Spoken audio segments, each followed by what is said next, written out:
Hi, good morning. Don't mind my outfit. It's called fashion. It's called a vest for a t-shirt. Um, it's the middle of January and I have been reading a lot. I set myself a really ambitious goal for this year in terms of the number of books I want to get to, and really it's just to tackle my bursting TBR that intimidates me greatly. December was like a very chill reading month. Very, very chill. I'm trying to figure out what else I did over that liminal period between Christmas and New Year's. I did watch like 5 movies, and I hadn't watched a movie in a solid 6 months, probably, so that was fun. That's what I did instead. The first book I finished in December was the English translation of This Way for the Gas, Ladies and Gentlemen by Tadeusz Borowski.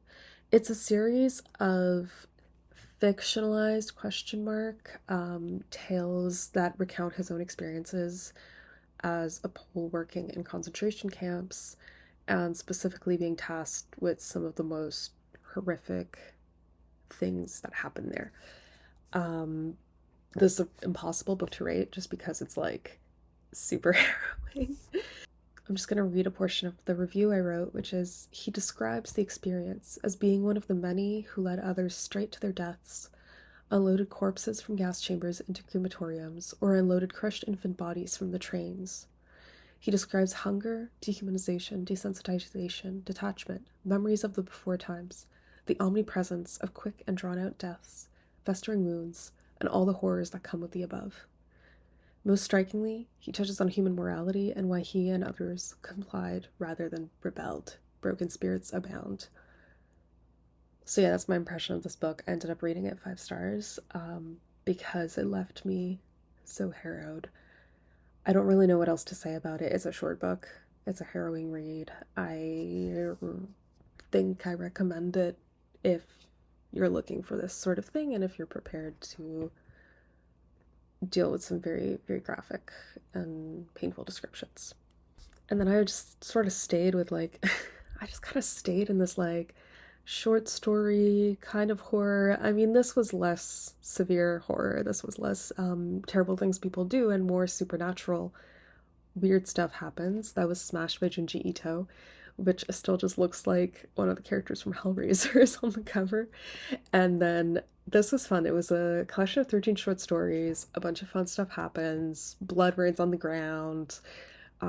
There's like these weird, creepy women doing weird, creepy things, which is Junji Ito as Junji Ito, basically.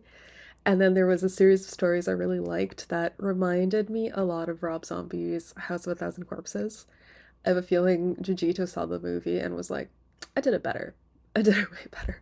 There's a haunted house, a touring haunted house owned by a family, and the family in various ways claims victim, and they're all controlled by the younger son who also spits nails and has an evil cat. There's a whole story about the evil cat.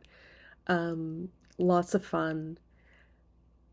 If you're thinking of getting into Junji Ito, I wouldn't necessarily say this is an entry point, but definitely it's like among the better short story collections to maybe start with because I think it shows a solid repertoire of what he kind of typically writes about. 4 stars for me. I really enjoyed it. I have no idea how deep into the Junji Ito catalog I am. I haven't looked at his full bibliography.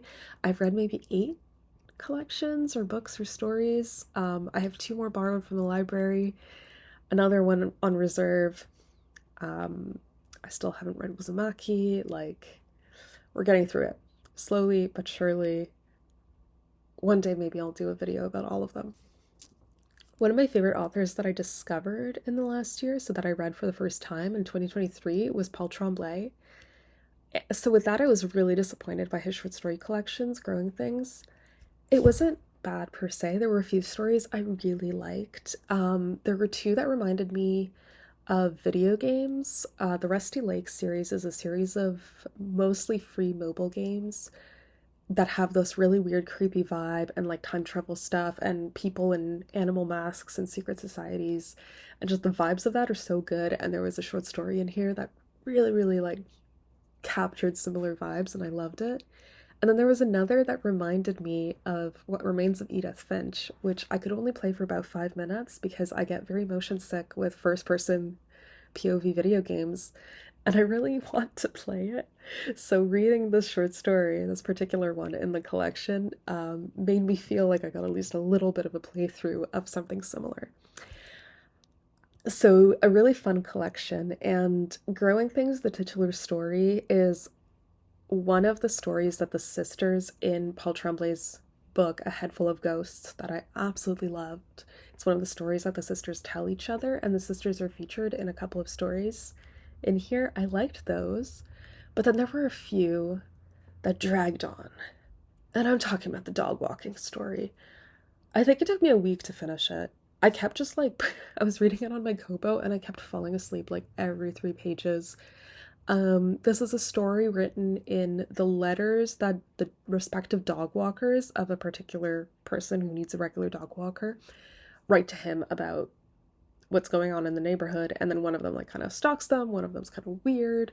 So we get different personalities writing different letters, and it gets increasingly like uncomfortable.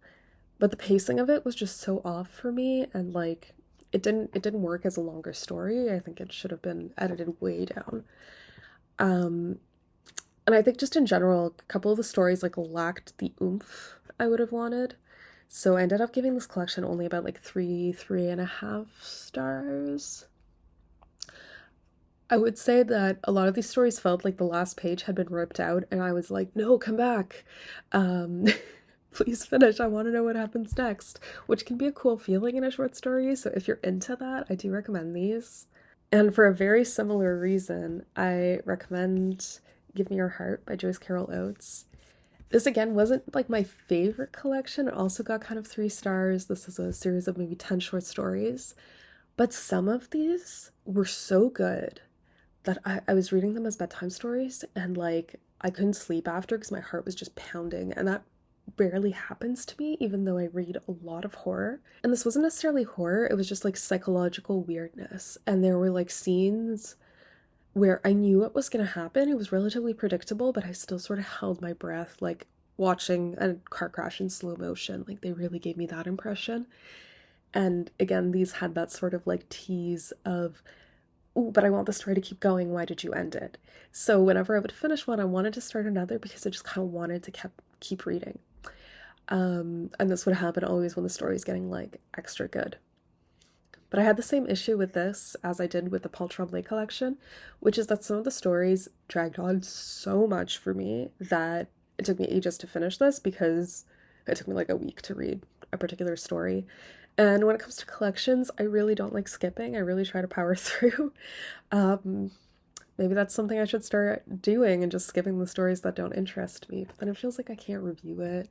It doesn't feel like I read it. You know what I mean? That said, I own 2 books by Joyce Carol Oates. One is the short story collection Nightside, and one is the novel Expensive People. And I DNF'd Expensive People maybe like 5 years ago. The short stories in this collection made me want to pick both of those, either back up or just pick them up at some point. I do really enjoy her writing style. Not necessarily, I don't agree with all her narrative choices, but I find some of the writing style to be quite nice. So yeah, if you enjoy feeling unsettled by short stories and narratives of this like covert dread, why not?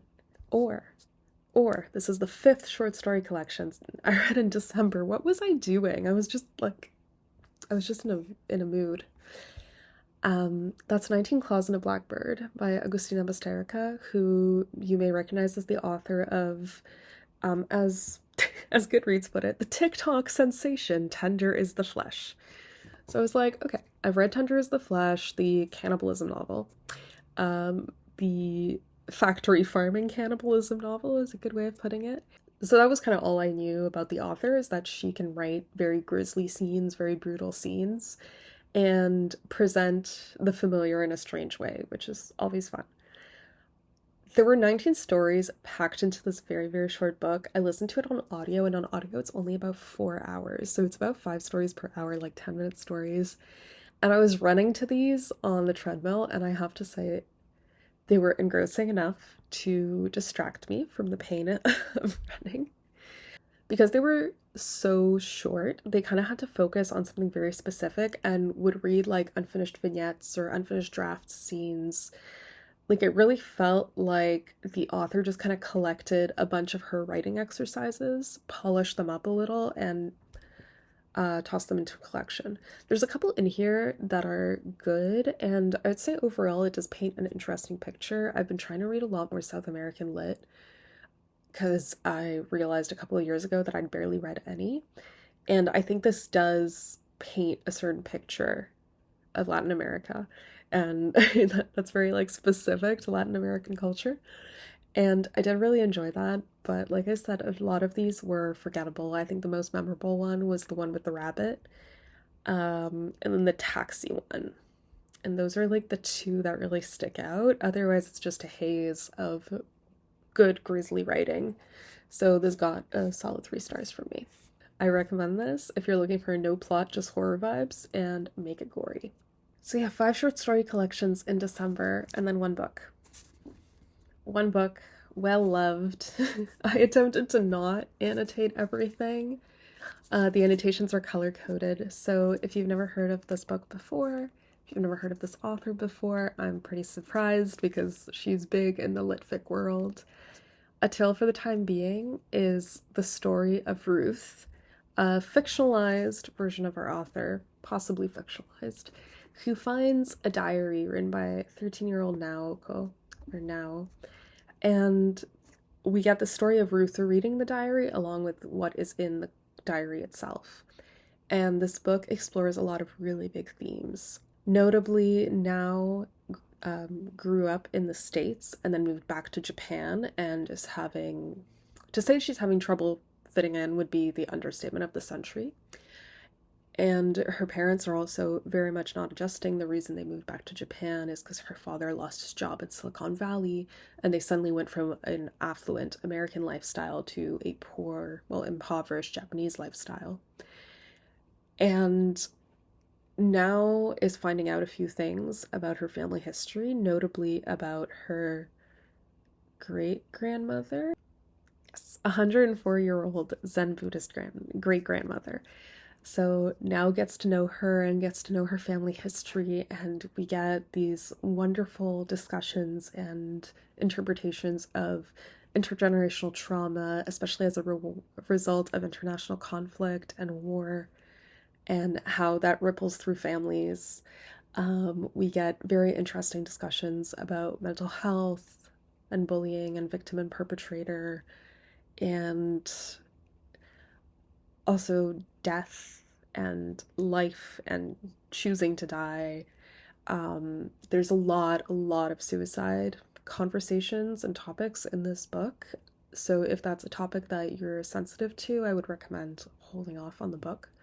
In general, the book explores mental health in various lenses, including some that I disagree with or that I find jarring from just my own perspective. And I think that's part of the point, is to entertain things from a couple of different perspectives.